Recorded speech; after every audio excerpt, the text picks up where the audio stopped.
Bonjour à toutes et à tous, où que vous soyez sur la planète, à l'écoute d'RFI, Radio France Internationale, en direct de Paris, il est 18h. Le journal en français facile. Adrien Delgrange. 16h, temps universel, nous sommes le jeudi 28 août. Au sommaire de cette édition, une nuit de terreur en Ukraine. L'armée russe a bombardé plusieurs quartiers de la capitale Kiev. Des immeubles d'habitation ont été visés. C'est l'une des plus importantes frappes depuis le début de la guerre. Au moins 17 morts. Dans ce journal aussi, nous évoquerons le nucléaire iranien. Face à l'impasse des négociations avec l'Iran, la France, le Royaume-Uni et l'Allemagne veulent de nouveau sanctionner le régime iranien. Réunion d'urgence prévue demain à l'ONU. Le Rwanda est également au sommaire de cette édition. Le Rwanda, terre d'accueil pour les migrants expulsés des États-Unis. Donald Trump a signé un accord avec les autorités rwandaises. Un premier groupe de 7 personnes est arrivé à Kigali. Et puis enfin, pas un toit, pas même un lit. Tous les soirs en France, au moins 2000 enfants dorment à la rue. Un nombre d'enfants sans hébergement en forte augmentation depuis plusieurs années, dénoncent plusieurs associations, dont l'UNICEF.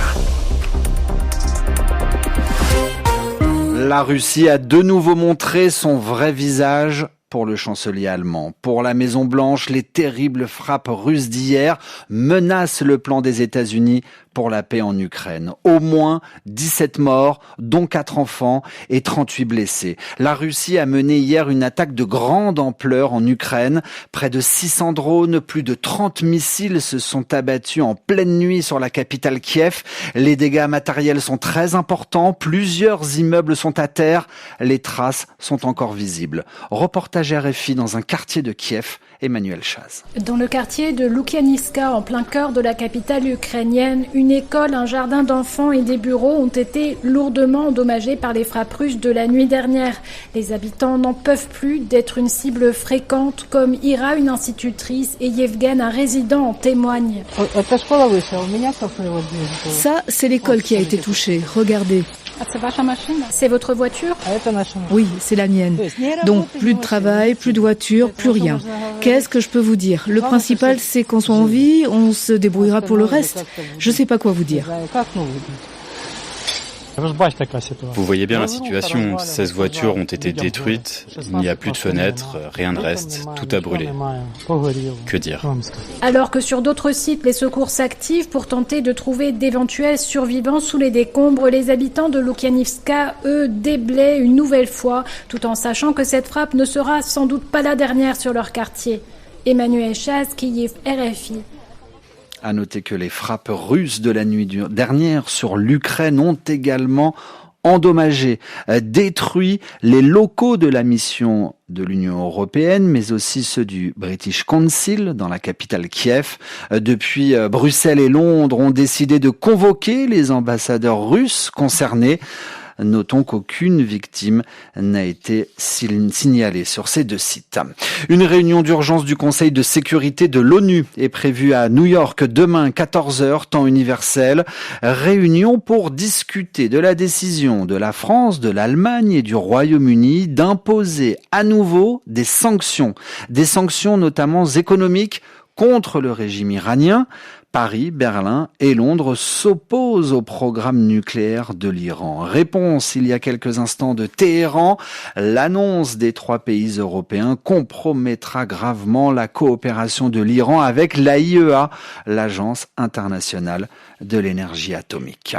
Israël a bombardé le Yémen. Aujourd'hui, l'armée israélienne déclare avoir frappé une cible militaire des rebelles Houthis dans la région de la capitale, Sanaa.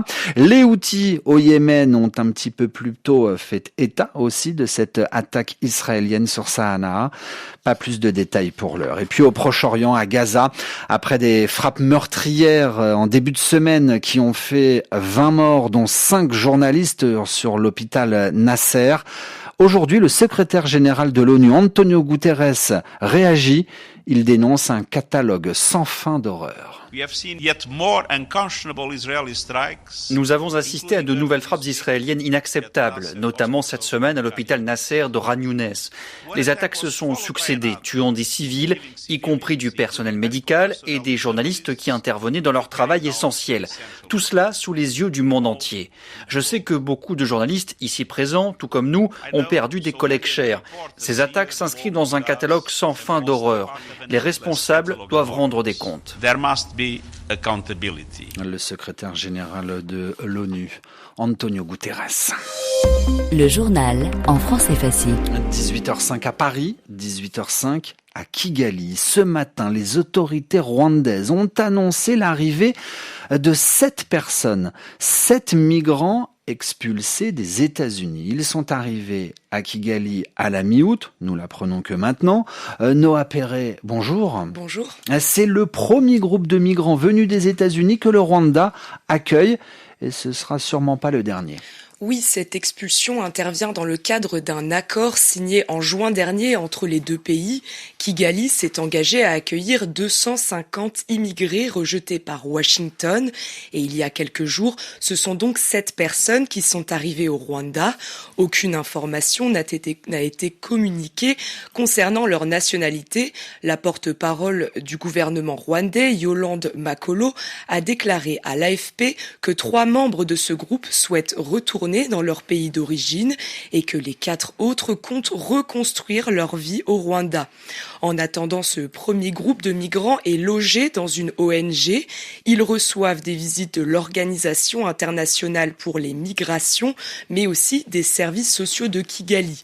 Le Rwanda est le 3e pays d'Afrique après le Soudan du Sud et l'Eswatini, anciennement le Swaziland, à avoir accueilli sur son territoire des étrangers expulsés par Washington. Après la signature d'un accord la semaine dernière, l'Ouganda devrait être bientôt le 4e pays africain acteur de cette politique d'expulsion. Merci Noah Perret dans votre journal en français facile. Il a reçu des pierres et des bouteilles en Argentine. Le président argentin Javier Milei a été la cible hier de divers projectiles lancés par des manifestants plutôt mécontents concernant une affaire de corruption qui touche son entourage.